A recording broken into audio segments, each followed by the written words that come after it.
Students, Nobel online classes में आप सबका स्वागत है।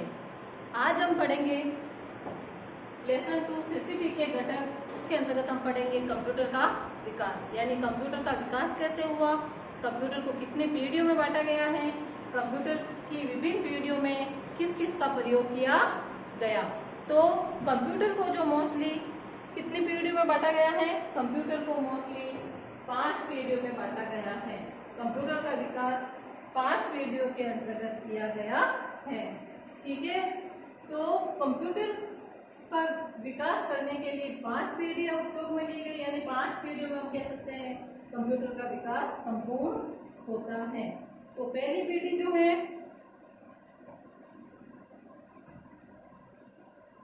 कंप्यूटर का विकास,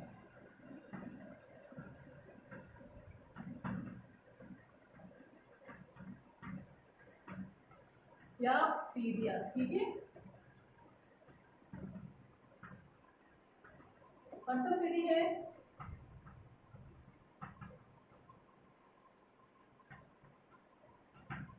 कंप्यूटर का विकास और पीढ़ियां। कंप्यूटर की प्रथम पीढ़ी को 1942 से, इसका समय कार्यकाल क्या रहेगा, 1942 से 1955। तो कभी कभी क्वेश्चन ये भी आ जाता है कि कंप्यूटर की प्रथम पीढ़ी का कार्यकाल क्या है, तो आपको क्या लिखना है, 1942 से 1955। तो सबसे बड़ी जो पहली इसकी विशेषता थी कंप्यूटर का विकास प्रथम पीढ़ी की, क्या विशेषता थी कि भाई इस समय जो कंप्यूटर का नया नया चलन था, उस वक्त लोग कंप्यूटर के बारे में जानते भी नहीं थे। तो आपने नाम सुना होगा कि सबसे पहले जो प्रथम पीढ़ी हुई थी उसमें एक अबेकस आया। क्या आया? अबेकस। अबेकस क्या था? एक यंत्र था। उसके वो क्या काम में लिया जाता था? कैलकुलेशन के लिए, गणना करने के लिए। तो अबेकस को हम क्या कह सकते हैं? गणना करने का यंत्र भी कह सकते हैं, जो किसके द्वारा, मोस्टली चाइनीज के द्वारा बनाया गया था। और उसके बाद जो प्रथम पीढ़ी है, प्रथम पीढ़ी के कंप्यूटर में सबसे पहले किसका उपयोग किया गया था? वैक्यूम ट्यूब का। किसका? Vacuum tube. वैक्यूम ट्यूब का उपयोग किया गया था, यानी इसको हम हिंदी में कहते हैं निर्वात नलिया। ये साइज में बहुत ही बड़ा होता था, बहुत बड़ा, यानी एक कमरे के समान इसका आकार था। तो ये वैक्यूम ट्यूब साइज में बहुत बड़ा था, क्योंकि एक कंप्यूटर में जब वैक्यूम ट्यूब का उपयोग किया जाता है, यानी एक कंप्यूटर की साइज क्या होगी, एक भवन जितना या एक कमरे के जितना। ठीक है, तो इसकी जो साइज थी, वो कंप्यूटर का जो आकार था वो क्या था, आकार में भी बहुत बड़े होते थे कंप्यूटर। और इसके अंतर्गत जो स्टोरेज के लिए, जो आंतरिक मेमोरी के लिए काम में लिया जाता था, आंतरिक मेमोरी के लिए जिस उपकरण का काम में लिया जाता था वो था आंतरिक मेमोरी के लिए जो उपकरण काम में लिया जाता था वो था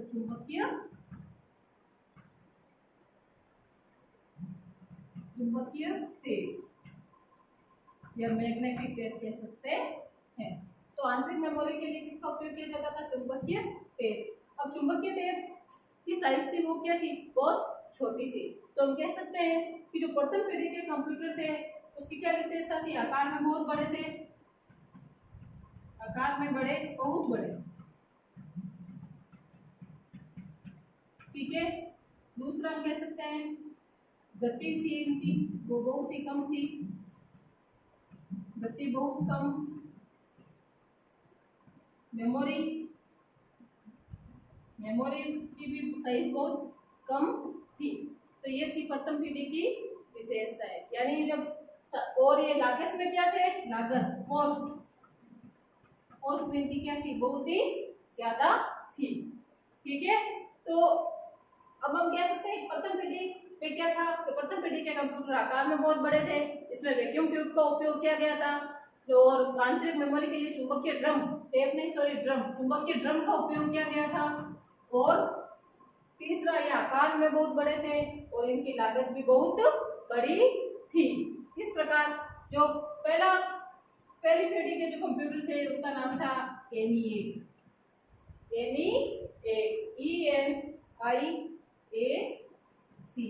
जो प्रथम पीढ़ी का कंप्यूटर था उसका नाम क्या था? ENIAC एडवेक। ठीक है, ये दो थे जो प्रथम पीढ़ी के कंप्यूटर थे। अब थे दूसरी पीढ़ी। द्वितीय पीढ़ी का कार्यकाल था 1955 से 1964। द्वितीय पीढ़ी कब से शुरू होती है? 1955 पे ये खत्म हुई थी प्रथम पीढ़ी, और वहीं से द्वितीय पीढ़ी शुरू होगी।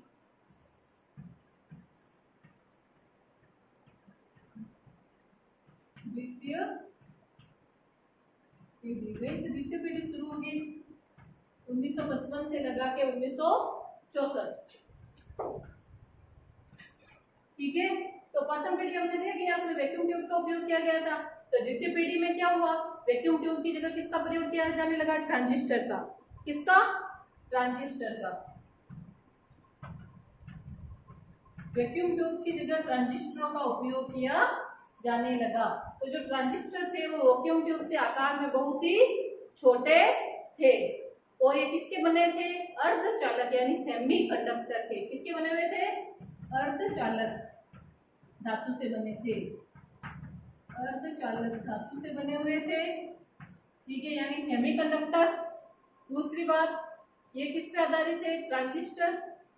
प्राइमरी मेमोरी और सेकेंडरी मेमोरी दोनों का उपयोग किया जाता था इसमें, और इसका आविष्कार 1947 में बेल लेबोरेटरीज में किया गया। 1947 में बेल लेबोरेटरीज में किया गया। ठीक है, और इसमें मेमोरी, प्राइमरी मेमोरी का उपयोग किया जाने लगा।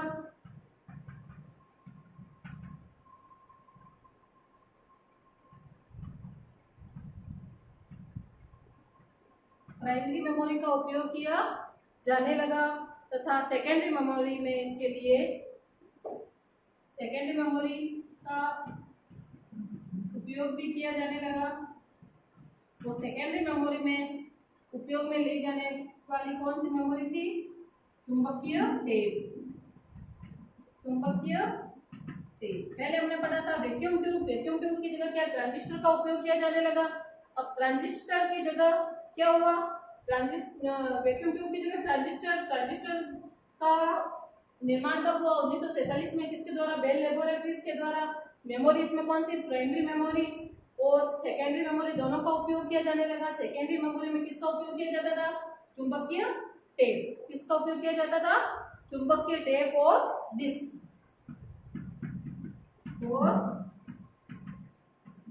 ठीक है, अब देखो, और अब हम कह सकते हैं इसके आधार पर कि इसमें जो आकार में क्या हो गया, वो इसकी विशेषता हम कह सकते हैं। पहली विशेषता क्या हो गई? आकार में प्रथम पीढ़ी से छोटे थे, तो आकार में छोटे होने लगे।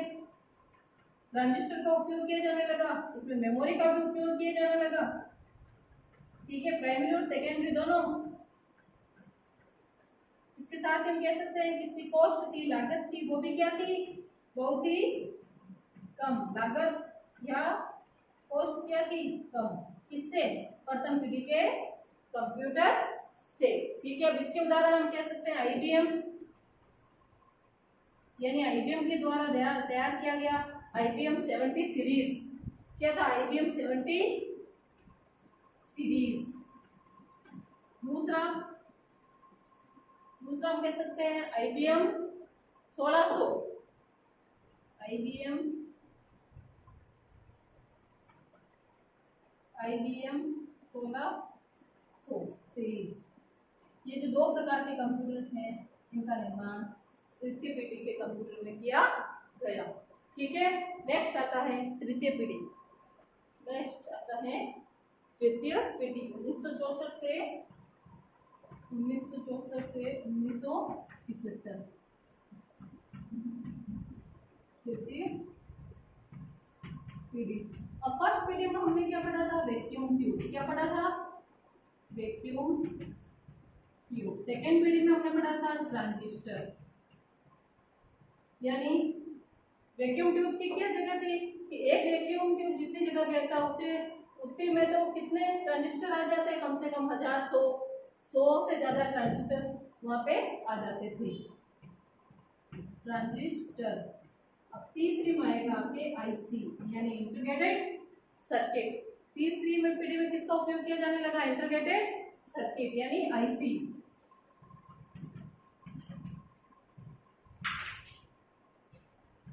Integrated circuit. इंटीग्रेटेड सर्किट यानी आईसी। यानी तृतीय पीढ़ी के कंप्यूटर में इंटीग्रेटेड सर्किट यानी आईसी का उपयोग किया गया। इसको कहते हैं एकीकृत परिपथ, ठीक है, जिसको हम कहते हैं माइक्रोचिप, ठीक है। यानी ये छोटी सी आईसी होती है जिसका आकार बहुत ही छोटा होता है, ठीक है, और ये हजारों ट्रांजिस्टर आते हैं। एक आईसी में हम कह सकते हैं कि हजारों ट्रांजिस्टर की जगह इसका उपयोग किया जा सकता है, इतनी छोटी साइज इसकी होती है, ठीक है। नेक्स्ट, अब हम कह सकते हैं कि जब आईसी का उपयोग किया जाने लगा तो कंप्यूटर का आकार क्या हो गया, बहुत छोटा, बहुत ही छोटा। एकीकृत परिपथ का उपयोग करने से क्या हो गया कि एक परिपथ में हजारों ट्रांजिस्टर समा गए, एक परिपथ में हजारों ट्रांजिस्टर का उपयोग किया जाने लगा। तो इसमें बहुत सारे इलेक्ट्रॉनिक उपकरण का भी उपयोग किया जाने लगा, बहुत सारी चिप का उपयोग किया जाने लगा, और कंप्यूटर का आकार भी छोटा हो गया, इसमें अलग अलग मेमोरी का उपयोग किया जाने लगा, ठीक है। और ये इसकी जो कॉस्ट थी, इसकी जो लागत थी, वो भी क्या हो गई, कम हो गई, ठीक है। तो हम कह सकते हैं प्रथम पीढ़ी में वैक्यूम ट्यूब, दूसरे में ट्रांजिस्टर और तीसरे में आईसी का उपयोग किया जाने लगा। अब इसका उदाहरण जो है कंप्यूटर के वो है IBM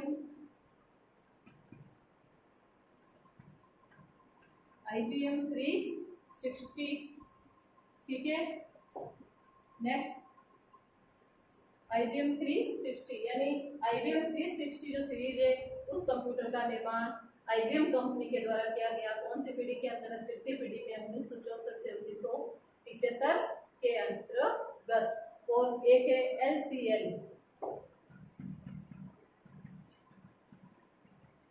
ये क्या है, कंप्यूटर के नाम है, कौन से कंप्यूटर के नाम है जो कि तृतीय पीढ़ी में बनाए गए, LCL, ठीक है। ये आ गया आपका तृतीय पीढ़ी। नेक्स्ट हम पढ़ेंगे चतुर्थ पीढ़ी।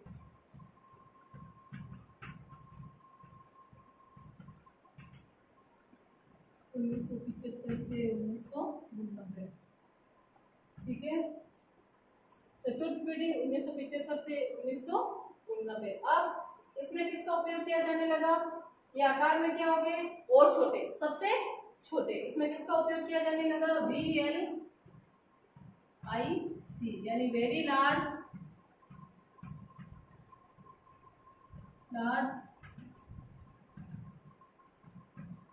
Integrated circuit, very large integrated circuit, ठीक है, जो कि बहुत ही व्यापक क्षेत्र में, बहुत बड़े क्षेत्र में इंटीग्रेटेड परिपथ का उपयोग किया जाने लगा, जिसमें बहुत सारे चिप का उपयोग किया जाने लगा। इस वक्त माइक्रोचिप का उपयोग किया जाने लगा, यानी इसमें हम कह सकते हैं बहुत बड़े पैमाने में एक एकीकृत होता था, जिसमें बहुत सारी चिप, बहुत सारे इलेक्ट्रॉनिक उपकरण और बहुत सारी माइक्रोचिप का उपयोग किया जाने लगा। तीसरा, यही जो चतुर्थ पीढ़ी है, इस दौर में कंप्यूटर का बहुत ही ज़्यादा विकास हुआ। इसमें बहुत ही ज़्यादा हम कह सकते हैं सबसे ज़्यादा जो विकास रहा वो इसी पीढ़ी में हुआ। इसी पीढ़ी में हम माइक्रोचिप का उपयोग करने लगे, और इसी पीढ़ी में जो पहला माइक्रोचिप बनाया गया था, पहला माइक्रोचिप जो बनाया गया था वो था इंटेल कंपनी के द्वारा। इसके द्वारा जैसे आप कह सकते हो माइक्रो प्रोसेसर, जो माइक्रोचिप है वही माइक्रो प्रोसेसर है। तो चतुर्थ पीढ़ी में माइक्रो प्रोसेसर का विकास हुआ, माइक्रो प्रोसेसर का उपयोग किया जाने लगा, जो कि कब बनाया गया, इंटेल कंपनी ने 1970 में बनाया था, ठीक है। और इसकी बहुत सारी सीरीज आई। जो पहली सीरीज थी वो थी INT, इंटेल 1404, इसी की ये वर्जन था, इसका माइक्रो प्रोसेसर था, माइक्रो प्रोसेसर, ठीक है।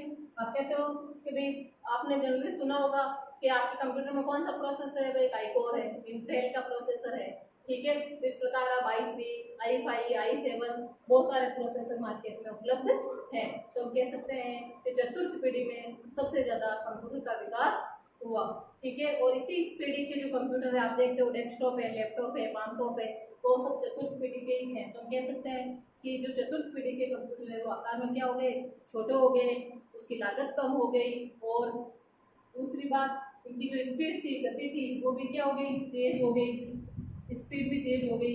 इसमें भी मेमोरी, कौन सी मेमोरी का उपयोग किया जाने लगा, प्राइमरी और सेकेंडरी मेमोरी दोनों, प्राइमरी और सेकेंडरी मेमोरी दोनों का उपयोग किया जाने लगा। तो अभी चतुर्थ पीढ़ी के जो कंप्यूटर है आप सब लोगों ने देखे होंगे, प्रत्येक कार्यालय में आपने देखे होंगे, स्कूल में देखे होंगे, सब जगह जो काम है, जो लैपटॉप पामटॉप यानी आप जो मोबाइल देखते हो वो भी चतुर्थ पीढ़ी की ही देन है। इस प्रकार हम कह सकते हैं चतुर्थ पीढ़ी में कंप्यूटर का संपूर्ण विकास हुआ। अब आता है पंचम पीढ़ी, अब आता है पंचम पीढ़ी।